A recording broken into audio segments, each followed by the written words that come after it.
ত্রিপিটকে বলা হচ্ছে এই ৮৪,০০০ ধর্মস্কন্ধকে যদি সংক্ষিপ্ত করা হয় তাহলে সেটাকে বলা হয় ৩৭ প্রকার বুদ্ধি প্রক্রিয় ধর্ম।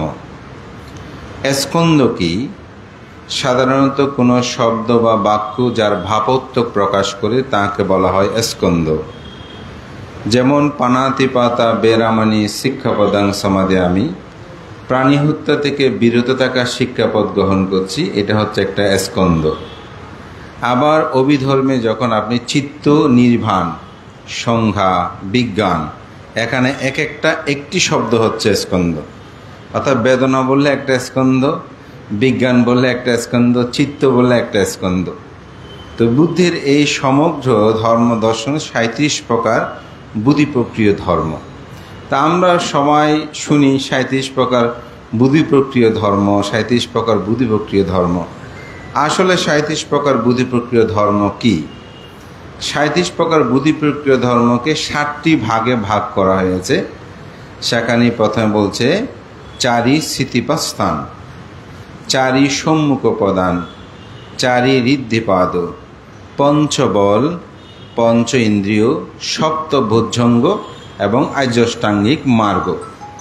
এই ৭টি ভাগে বিভক্ত, এটাকে বলা হয় ৩৭ প্রকার বুদ্ধি প্রক্রিয় ধর্ম।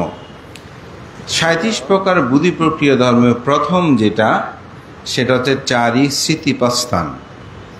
৪ই স্থিতিপ্রস্থান কি? কায়ে কায়ানুদর্শী, চিত্তে চিত্তানুদর্শী, ধর্মে ধর্মানুদর্শী, বেদনা বেদানুদর্শী। এই ৪টি স্থিতিপ্রস্থানকে বলা হয় ৪ই স্থিতিপ্রস্থান। কায়ানুদর্শীটা কি? তো বিষয়টা বলার একটা কারণ হচ্ছে, কালকে আমার অধ্যয়ন সময়ে এটাকে এই ৪ই স্থিতিপ্রস্থানকে আমি একটু নতুনভাবে আবিষ্কার করেছি। বুদ্ধের ধর্ম দর্শনগুলো আপনি যতই অধ্যয়ন করবেন, গবেষণা করবেন, তখন নতুনত্বের স্বাদগুলো কিন্তু আপনি ততই পাবেন।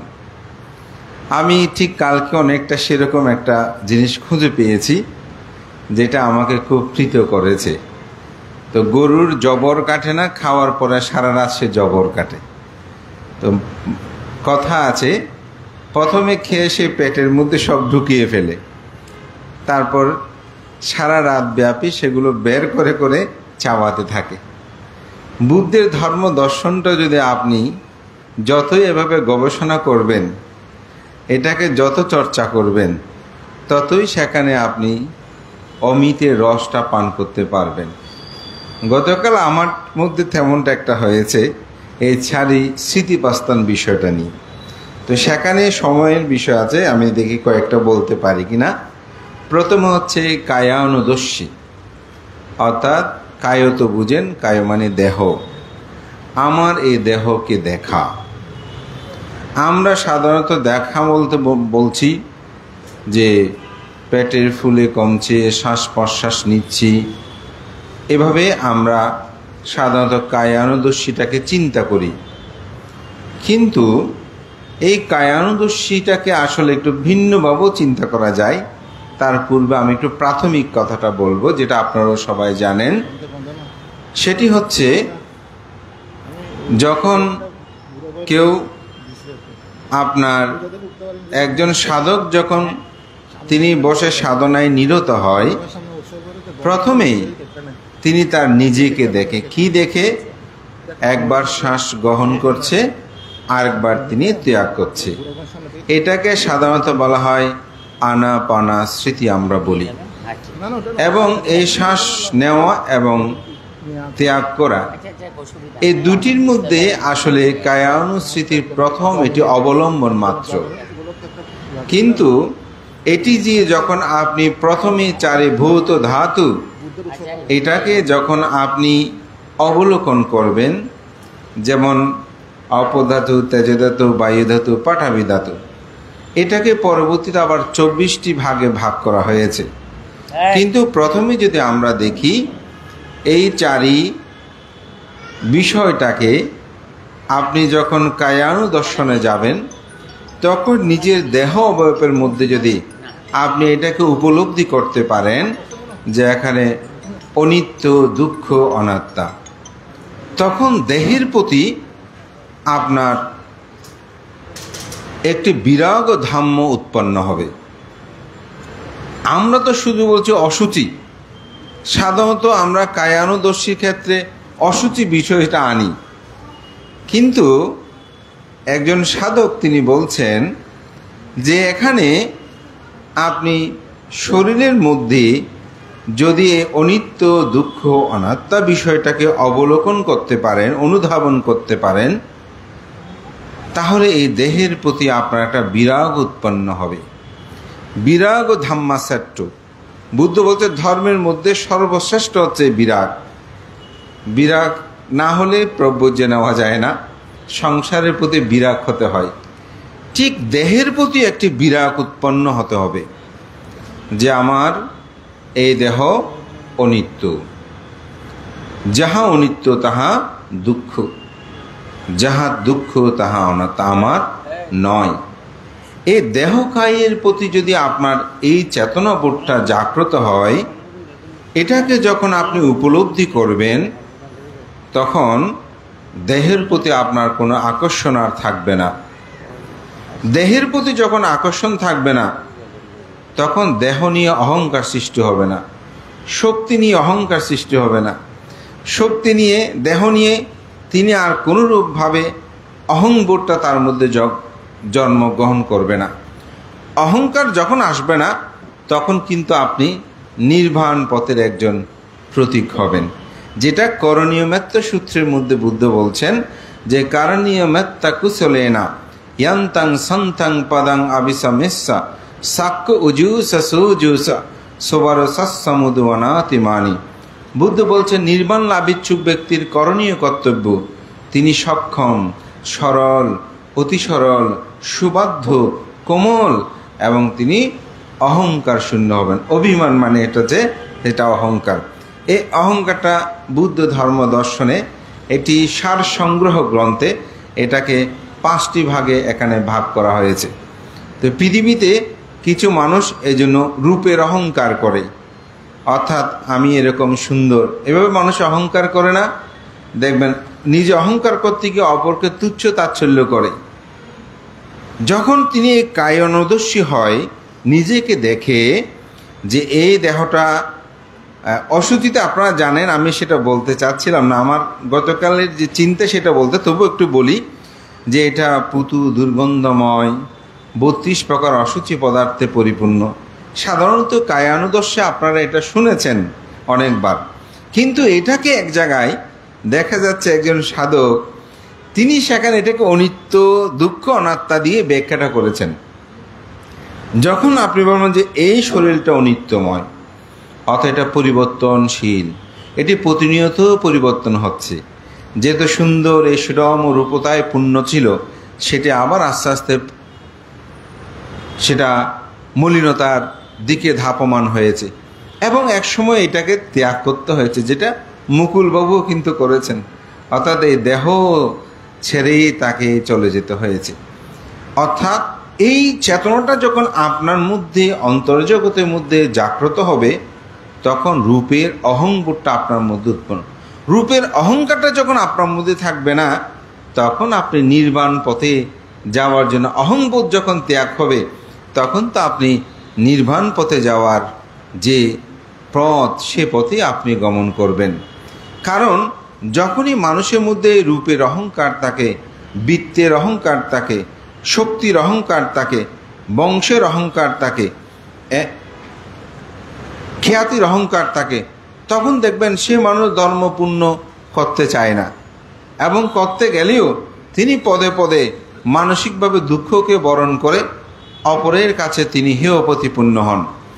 কারণ কিছু কিছু মানুষ আছেন, যেমন তিনি ধনে মদে মত্ন, যেমন ধন আছে, তার অট্টালিকা আছে, তখন সে এমনভাবে অহংকার করে মানুষকে মানুষ হিসেবে তিনি মেনে নিতে চায় না, তুচ্ছ তাচ্ছল্য করে।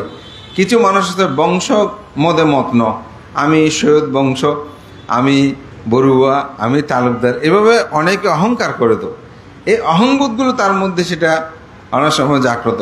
শক্তি মদে মত্ন, অনেকে আছে আমার গায়ে শক্তি আছে, মুখ আছে। যেমন আমাদের একজন ভান্তের সাথে আলোচনা প্রসঙ্গে কথা এসেছে যে বেশিরভাগ পুরুষ বা মহিলা বলেন, যখন তারা তরুণ্যময় জীবন থাকে, অনেকটা যৌবন বয়সে ধর্মপূর্ণ করতে চায় না, বলে যে এখন কি করবো, বৃদ্ধ হলে করবো বলি, ওই যে শক্তি মদে তারা অনেক সময় এরকম মগ্ন হয়ে থাকে। আরেকটা যেটা রূপ মদে মন্দ, যেটা প্রথমে বলেছি, অর্থাৎ নিজেকে সুন্দর অমুক এরকম মনে করে অনেকেই। আরেকটা হচ্ছে কীর্তি মদে মগ্ন। অনেকে আছে খ্যাতি নাম যশ করতে, আমি অমুক, আমি সমুক, আমি পিএইচডি, আমি অধ্যাপক, আমি ডক্টর, আমি অধ্যক্ষ, এরকম অনেক, আমি ইঞ্জিনিয়ার, আমি অনেক বড় ব্যবসায়ী, এরকম অহংবোধ অনেক সময় আমাদের মধ্যে জাগ্রত হয়।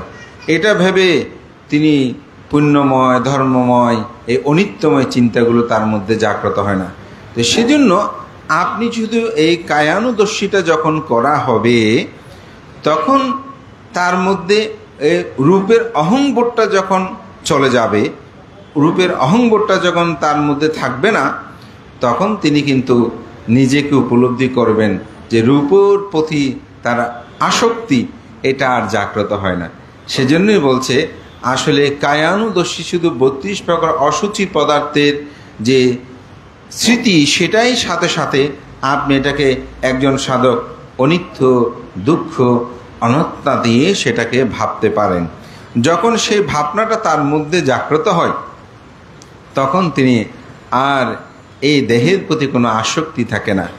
আসক্তি যখন থাকে না, তখন কিন্তু অনুরূপভাবে অপরের প্রতিও, অপরের দেহের প্রতিও তার সে আসক্তিটা উৎপন্ন হয় না, এবং এটিকে তিনি উপলব্ধি করতে পারেন। এই উপলব্ধি জ্ঞানটা যখন তার মধ্যে উৎপন্ন হয়, তখন তিনি প্রতিনিয়ত ধর্মে রত থাকেন। এই জন্যই আমি একটি গাথা বলি, ধাম্মা পিতি সুকাংসেতি বিপ্পাসান্নে না চেতাসা আর ইয়াপ্পা বেদিতে রাম্য সাদারামি তো পাণ্ডিত। বুদ্ধ বলেন, যারা ধর্মের মধ্যে প্রীতি লাভ করে, আনন্দ লাভ করে, তারা প্রতিনিয়ত আর্য প্রতিষ্ঠ ধর্মে রত থাকেন। তা আমি মনে করি যে আমাদের জীবন দর্শনে আমরা যেন নিজেকে এরূপভাবে উপলব্ধি করি, আমার এই দেহকায় বড় নিত্যময়, এটি চিরকাল বিদ্যমান থাকে না, যেটির সাক্ষী দিলেন আমাদের মুকুল বাবু, তিনি প্রয়াত হয়েছেন। তবে পৃথিবীতে কিছু কিছু মানুষ আছে, এটাকে বলা হয় অনেকটা মিথ্যা দৃষ্টি, যে হ্যাঁ এটা তো পৃথিবীর জাগতিক ধর্ম, মানুষ মরবে, আমিও মরব, এরকম অনিত্যতা, এটা তো জগৎ, এরকম বলেই যারা চিন্তা করে, তখনই এটাও কিন্তু এক ধরনের একটা মিথ্যা দৃষ্টি। অর্থাৎ দুঃখ পেলেও দুঃখ পাবো তো, অসুবিধা কি, এরকম চিন্তা করে। কিন্তু যারা প্রকৃত সম্মুখ দৃষ্টিপথে নিজেদেরকে নিয়ে যায়, তারা চিন্তা করে কেন আমি দুঃখ পাব, কেন আমি কিভাবে আমি এই দুঃখ থেকে মুক্তি লাভ করব। তাই সাধারণভাবে জগতে ঘটছে, আমি সেটাকে মেনে নিয়ে থাকবো তা কিন্তু হতে পারে না, সেটা থেকে আমাকে উত্তোলন করতে হবে। যেটি মহাকারণিক তথাগত বুদ্ধ সিদ্ধার্থ অবস্থায় তিনি সেটা উপলব্ধি করেছেন এবং তার তিনি পূর্ণতা সাধন করেছেন। তা আমি বহু বিষয় অবতারণায় যাইনি, সেখানে প্রত্যেকটা ব্যাখ্যা আমি করি নাই। তো চিন্তা করেছেন একটাই বিষয় শুধু বলবো, যেটা হয়তো সবাই যাতে কিছুটা হলেও উপলব্ধি করা, যেহেতু স্বল্প সময়, তাই আমি বলবো আজকে অন্তত আপনারা কায়ের প্রতি কখনো অহংবোধটা যেন নিজেদের মধ্যে জাগ্রত না হয়, সেটা যেন পরিত্যাগ করি, এবং সেটার অনিত্যতাটাকে যদি আমি প্রকৃতভাবে উপলব্ধি করতে পারি, তাহলে আমার মধ্যে দেহকায়ের যে পরিবর্তন, সেটা নিয়ে আমার কোনো দুঃখ উৎপন্ন হবে না। আমাদের অনেক মানুষ আছে ভাবনা করে 10 কোষ 20 কোষ প্রতিদিনও করে, কিন্তু ওনার সাথে যখন কথা বলি দেখা যায় অহংকারে পরিপূর্ণ, আমি এত কোষ ভাবনা করেছি, এটা উনি বলে খুব অহংবোধ করে। তা আসলে সে ভাবনার পূর্ণতা কোথায় হলো? আপনি এমনভাবে ভাবনাময় জীবনটা করবেন যাতে সেটা কেউ না জানে। মা এটার একটা সুন্দর উদাহরণ দিয়েছেন, বলছে মা যেমন সন্তান গর্ভে ধারণ করলে এটি কাউকে, সাধারণ মানুষকে দেখানোর জন্য, প্রত্যক্ষভাবে দেখার জন্য তিনি চায় না, এটিকে তিনি তার আপনার রেখেই তিনি চলতে চাই। ঠিক একজন সাধক প্রকৃতভাবে তেমনই হয়, তিনি সেগুলো কাকে প্রকাশ, কারণ তার তো মূল লক্ষ্যটাই হচ্ছে অহংকার ত্যাগ করা, মান যশ কীর্তি প্রতিপত্তি এগুলো থেকে দূরে থাকা। তো সেই জন্যই আমাদের প্রকৃত সাধনাটা যদি হয়, আপনি মানসিকভাবে সুখী হতে পারবেন এবং সেটাকে অন্তরে জাগ্রত করতে পারবেন। আজকে মুকুল বাবুর সন্তানদ্বয়, তার স্ত্রী, তারা জ্ঞাতি স্বজন সবাই এখানে এসেছেন। আপনারা যদি ভাবেন যে না, মুকুল বাবু তো জগতের শাশ্বত সত্যি, এটি তার মৃত্যু হবে, এবং এটা দেখবেন এক ফোঁটা চোখের জল পড়বে না, বরঞ্চ সংবেগ উৎপন্ন হবে অন্তর্জগতে।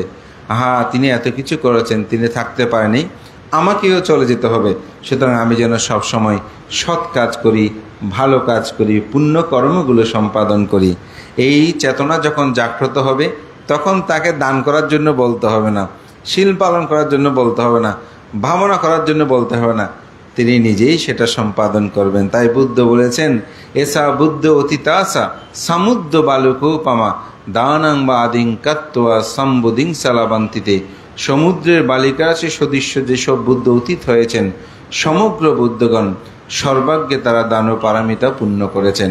এই দান শুধু বস্তু দান নয়, এটি পৃথিবীতে তার চিত্ত জগতের মধ্যে, এটা যখন আপনি চিত্তানুদর্শন ব্যাখ্যা যাবেন, তখন সেখানে দেখবেন যখন সরাগ চিত্ত, বিরাগ চিত্ত, মহজ্ঞত চিত্ত এগুলো উৎপন্ন হবে, তখন বুদ্ধ বলছেন সেগুলো উৎপন্ন হয়েছে বলে তুমি জানো। এরূপভাবে যখন সেটা জানবে, সেটা নিরুত হবে, উৎপন্ন হবে, এটা জানবেন।